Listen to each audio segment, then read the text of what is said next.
소설의 이야기는 1985년 실업과 빈곤의 위기 속에 처한 아일랜드의 소도시 뉴로스를 배경으로 한 소설입니다. 11월에 매서운 추위가 닥친 아일랜드를 덮쳤다.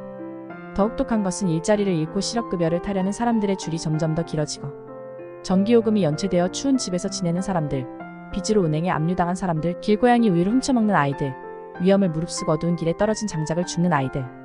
이곳의 현실은 아주 혹독했다. 석탄과 장작들을 팔고 있는 펄롱은 미혼 어머니에게서 태어났다. 12살 어머니가 뇌출혈로 쓰러져 돌아가셨기 때문에 아버지가 누군지도 모른다. 펄롱이 태어날 때부터 도와준 미시즈 윌슨 부인 덕분에 모든 어려움과 불안 환경을 잘 극복할 수 있었다. 5명의 딸과 아내 아일린과 함께 살고 있는 그는 여느 때와 똑같이 크리스마스를 앞둔 어느 날 수녀원으로 석탄 배달을 나간다. 펄롱은 수녀원 창고에서 한 소녀를 발견하고 그곳에서 벌어지는 불법적인 사건을 알게 된다. 어려운 시기 그나마 안정적인 삶을 살고 있던 그는 자신이 목격한 이부당한 처사에서 모르는 척 눈을 감아야 할지, 불의에 맞서 싸워야 할지 고민하게 된다. 크리스마스에 딸들이 펄롱에게 묻는다. 아빠한테도 산타 할아버지가 왔었어? 고아로 자라온 그에겐 산타 할아버지는 찾아오지 않았다.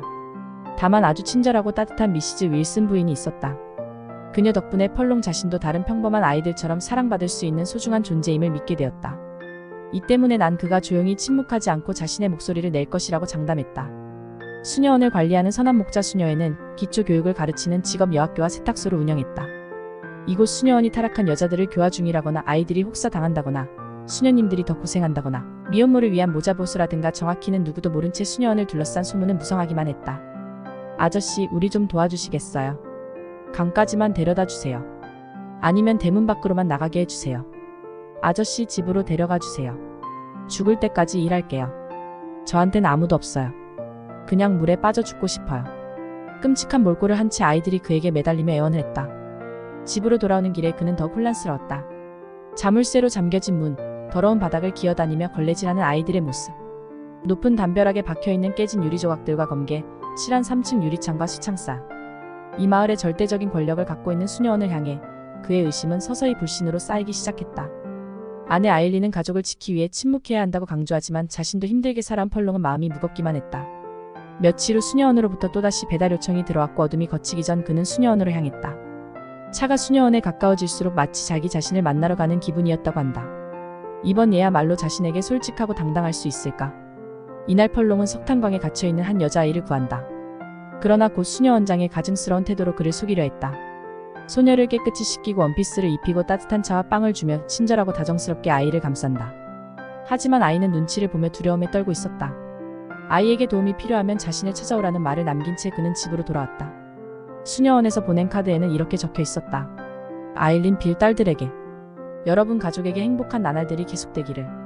내가 보기엔 뭔가를 숨기기 위해 침묵하라는 협박처럼 보였다. 더 이상 캐지 마라. 펄롱은 카드를 구겨서 석탄통에 던져버렸다. 그리고 그는 아무 일도 없었던 것처럼 아일린, 딸들과 함께 성당 미사에 참석했다. 펄롱은 자신이 위선자처럼 느껴져 며칠째 가슴에 돌덩이를 얹은 듯 답답해했다. 크리스마스 이브 펄롱은 사람들을 만났고 제3자인 누군가가 툭하고 건넨 말이 떠올랐다. 자신도 몰랐던 그 사실. 이발소 거울 앞에 선 자신의 얼굴에서 네드와 닮은 곳을 찾고 있었다. 미시즈 윌슨의 농장 일꾼 네드. 크리스마스 이브 날 밤. 펄롱은 긴 하루를 돌고 돌아 수녀원으로 향했다. 그리고 이번엔 빗장을 열고 석탄광에 갇혀있던 소녀를 업고 집으로 향했다. 나랑 같이 집으로 가자, 세라. 펄롱은 자기 본능과 용기가 서로 싸우는 걸 느꼈다. 사람들의 시선에 아랑곳하지 않고 소녀를 업은 채 걸었다. 가슴속의 설렘과 함께 아직 알 수는 없지만 반드시 맞닥뜨릴 것이 분명한 무언가에 대한 두려움이 솟았다. 아이를 데리고 걸으면서 펄롱은 얼마나 몸이 가볍고 당당한 느낌이던지 가슴속이 새롭고 새삼스럽고 뭔지 모를 기쁨이 솟았다. 내가 생각한 대로 펄롱의 가장 좋은 부분이 빛을 내며 밖으로 나오고 있었다. 누군가 날마다 보여준 친절과 자신을 어떻게 가르치고 격려했는지를 말이나 행동으로 하지 않는 사소한 것들을 무얼 알았을지를 생각했다. 그것들이 한데 합쳐져 하나의 삶을 이루었다. 사소했던 그 모든 것들은 참으로 위대하다는 걸 깨닫게 했다. 결코 위대하지 않는 사소한 것들은 없다. 반면 이처럼 사소한 것들로부터 보호받지 못하고 존중받지 못하는 아이들이 아직도 곳곳에 많을 거라는 생각에 마음이 아프기도 하다. 우리들의 무관심 속에서 외면받고 있는 사람들.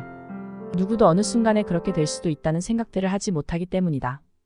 앞으로 어떻게 살아가게 될지 아무도 모른다. 그렇기에 사소한 모든 것들에 대해 존중하고 존중받아야 한다. 오늘의 리뷰는 여기까지입니다. 클레어 키건의 이처럼 사소한 것들을 꼭 읽어보시길 추천드리며 다음 리뷰에서 또 만나요. 감사합니다.